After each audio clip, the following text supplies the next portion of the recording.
صل وسلم على سيدي وحبيبي وطبيبي قلبي وجسدي وروحي. Assalamualaikum warahmatullahi wabarakatuh.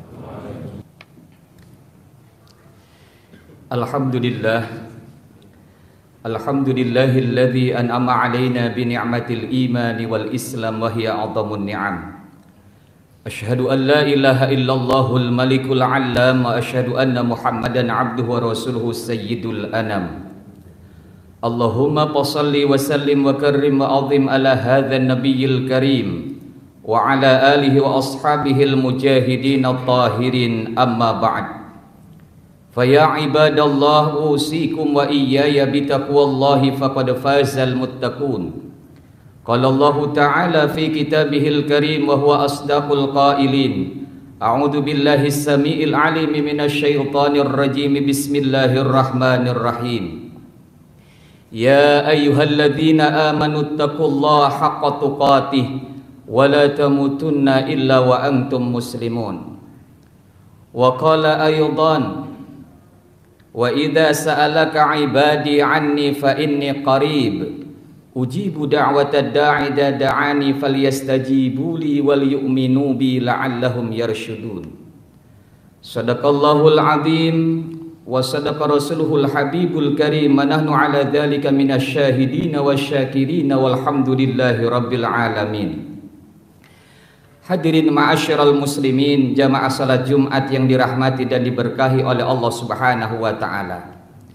Segenap puja dan puji syukur marilah kita panjatkan kehadirat Allah Azza wa Jalla. Salawat teriring salam kita sampaikan kepada junjungan alam Nabi besar Muhammad sallallahu alaihi wasallam. Dalam kesempatan khutbah yang singkat dan terbatas ini, khatib mengajak wabil khusus kepada diri khatib al-fakir, umumnya kepada kita semua yang hadir di tempat yang mulia ini. Mari kita senantiasa berusaha dan berupaya untuk meningkatkan kadar kualitas keimanan dan ketakwaan kita kepada Allah Subhanahu wa taala. Karena dengan iman dan takwa itulah sesungguhnya nanti akan menghantarkan manusia menuju kebahagiaan yang hakiki, baik kebahagiaan hidup di dunia, lebih-lebih kebahagiaan hidup di akhirat yang dijanjikan oleh Allah Subhanahu wa taala.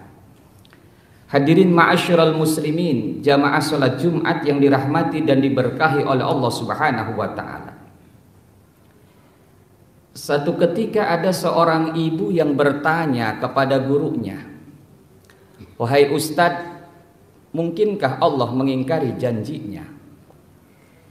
Lalu sang ustadz pun kaget dan balik bertanya kepada muridnya atau ibu tadi, "Wahai ibu, apa sebab gerangan ibu sampai berkata demikian?"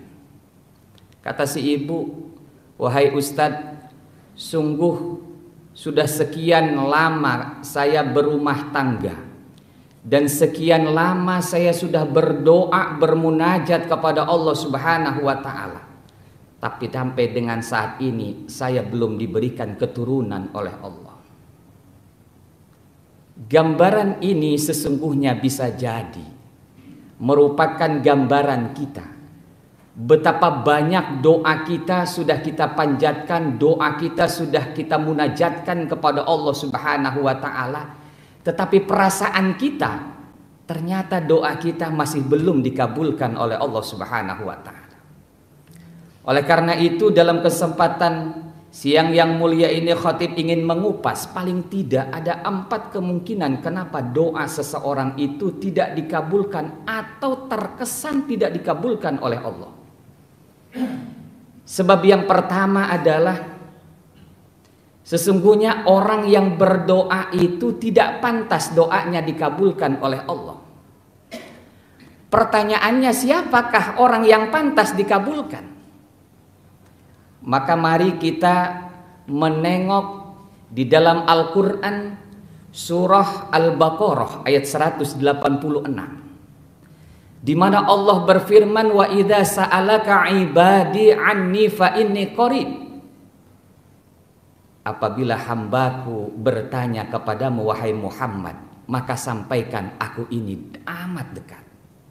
Ujibu da'watad da'i da'ani. Aku akan mengabulkan setiap orang yang berdoa kepadaku. Kuncinya adalah falyastajibuli wal yu'minu bi. Lakukan dan tunaikan perintahku dan beriman kepadaku, la'allahum yarsyudun, agar kalian mendapatkan petunjuk kebenaran dari Allah Subhanahu wa taala. Dari ayat ini ada yang menarik hadirin, di mana setiap orang ketika dia berdoa sudah pasti jaminannya dikabulkan oleh Allah, dan Allah menyebut kata di awal dengan ungkapan kalimat ibad, menyatakan makna hamba dengan kata ibad. Kata Profesor Quraisy Shihab, di dalam Al-Quran itu ada kata ibad, ada kata abid. Ibad itu adalah gambaran seseorang yang senantiasa taat kepada Allah Subhanahu wa taala. Sekalipun dia melakukan maksiat, dia buru-buru bertobat kepada Allah Subhanahu wa taala. Itulah gambaran ibad. Tapi abid sebaliknya, maknanya betul hamba. Tapi sesungguhnya hamba di sini adalah yang suka bermaksiat kepada Allah, lupa untuk segera bertobat kepada Allah Subhanahu wa taala. Maka wajar yang Allah sebutkan ibad, yang ketika dia berdoa, doanya cepat dikabulkan oleh Allah Subhanahu wa taala. Lalu apa ciri-ciri ibad itu? Mari kita lihat di dalam surah surah Al-Furqan ayat 63 sampai dengan 74. Di mana Allah memberikan gambaran terkait dengan ibadur rahman. Siapa hamba-hamba Allah itu?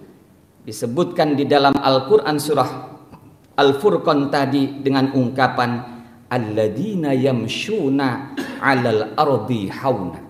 Adalah orang-orang yang ketika dia berjalan di permukaan bumi itu dengan rendah hati, tidak sombong. Wa idza khatabahumul jahiluna qalu salama. Dan ketika mereka bertemu, berdialog, menyampaikan dengan kata-kata yang salama, kata-kata yang indah, kata-kata yang menyejukkan, kata-kata yang menyelamatkan, bukan mengumpat, bukan menjelekkan.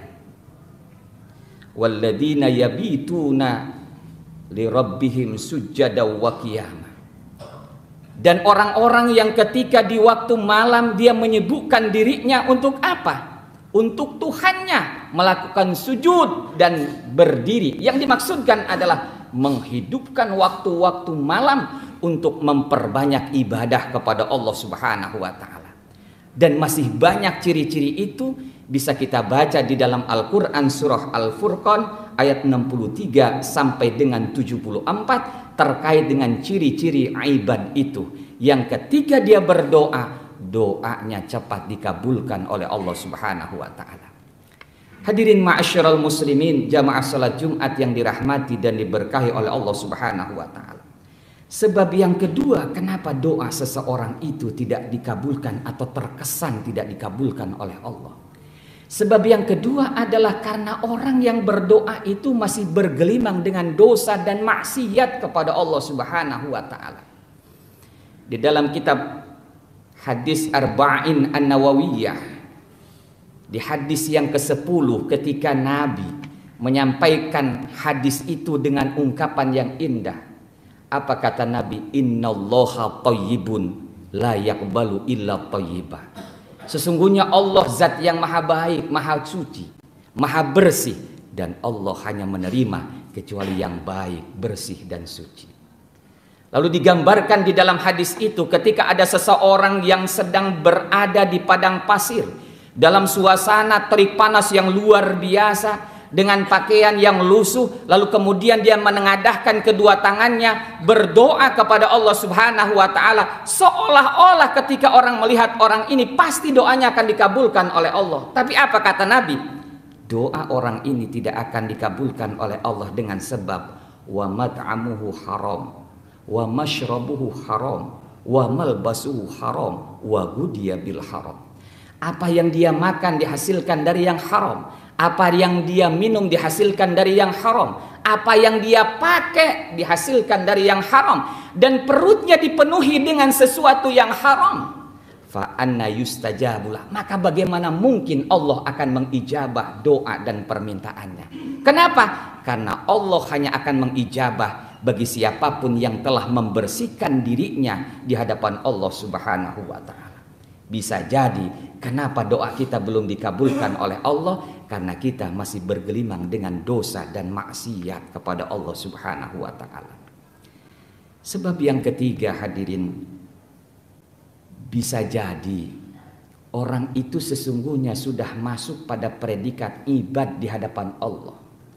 Tapi Allah hanya ingin menguji kepada hambanya, supaya hamba ini semakin naik derajatnya di hadapan Allah Subhanahu wa ta'ala, agar dia memperoleh hisab yasiro, masuk ke dalam surga penuh dengan kenikmatan, penuh dengan keselamatan, dan masuk ke dalam surga melewati yang namanya sirat, kalbarkil khatib, seperti kilat yang menyambar.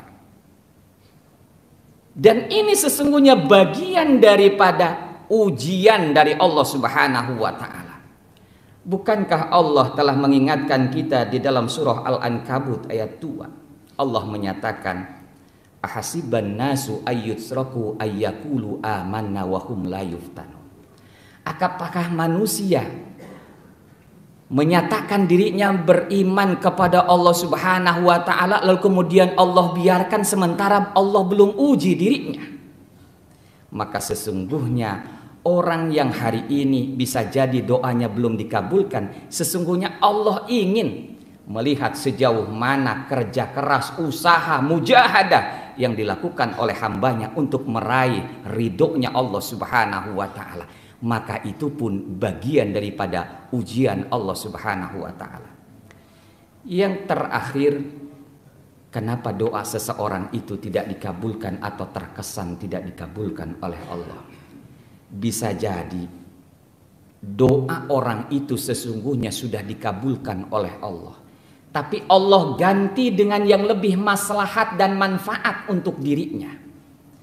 Ketika seseorang berdoa kepada Allah, ya Allah, semoga engkau jadikan aku kaya.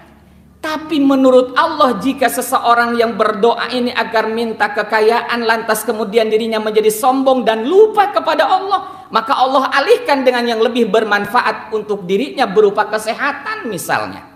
Itu juga sesungguhnya adalah bagian daripada ijabah doa yang sering kita panjatkan kepada Allah. Bukankah kita sering mendengar, walaupun ini sesungguhnya ada yang mendoifkan terkait dengan cerita Sa'labah di zaman Nabi. Bagaimana Sa'labah begitu miskinnya, dia harus bergantian pakaian dengan istrinya. Selesai melaksanakan sholat, Sa'labah buru-buru pulang. Kenapa? Karena harus bergantian dengan istrinya. Sampai satu ketika ditanya oleh Nabi, wahai Sa'labah, apakah engkau tidak ingin seperti sahabat yang lain berdoa, bermunajat kepada Allah, kumpul-kumpul dalam majlis yang mulia?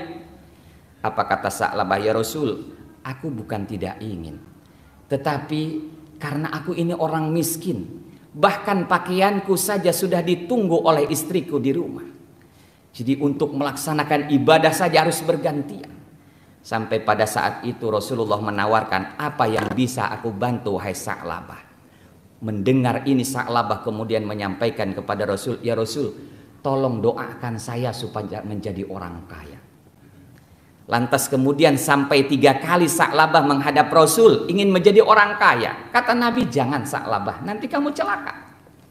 Ternyata pada akhirnya Rasulullah pun mengabulkan dari apa yang menjadi harapan dan permintaan Sa'labah. Didoakan oleh Nabi, Allahumma rzuq Sa'labah, ya Allah berikan rizki kepada Sa'labah.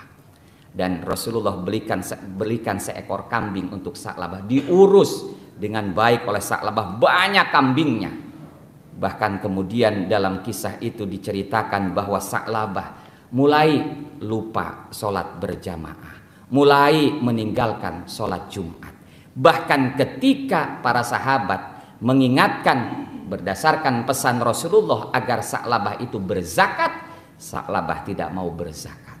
Maka itulah yang dikhawatirkan oleh Nabi, dan ternyata benar bahwa ternyata harta yang dimiliki oleh Sa'labah bukan semakin mendekatkan dirinya kepada Allah, tapi justru sebaliknya menjauhkan dirinya kepada Allah.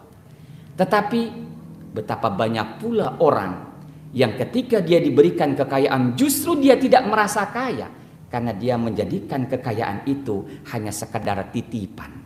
Dan itulah seutama-utamanya orang. Bahkan ketika Imam Ghazali ditanya oleh muridnya, "Wahai Imam Ghazali, siapakah yang lebih utama?